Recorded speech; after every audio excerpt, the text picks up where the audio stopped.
Scania, det var bare det eneste, der gør arbejde. Scania, det kan bare. Ja, ikke Volvo og sådan noget pjat, det giver det ikke. De vil bare have en Scania, så vil have en stor rør. Så vil have en dørklæderen og alle år, så kører det.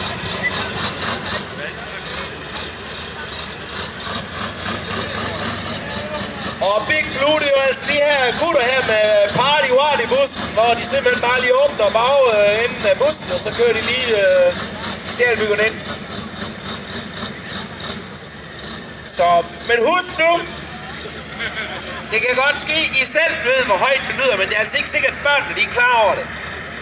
Så jeg er rigtig glad for, at der er mange, der har valgt at købe høreværn. Jeg fik købt nogle alt for store nogen til knejten, så jeg vidste ikke, om han fik hans med.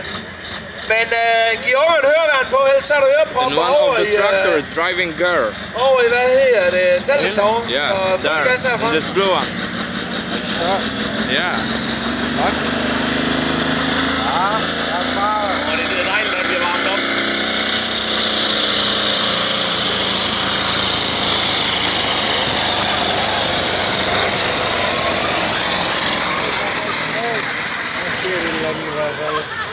Nej da! Jeg ved sgu ikke rigtigt. Jeg synes aldrig, han fik slået på koblingen. Gjorde han? Var det for høj gear? It's something wrong. Ja, det går der. Skal ikke kloge på, men der er i hvert fald røg, hvis I kan se noget. Nej, det er kølevandet, men det er simpelthen ikke noget at komme af.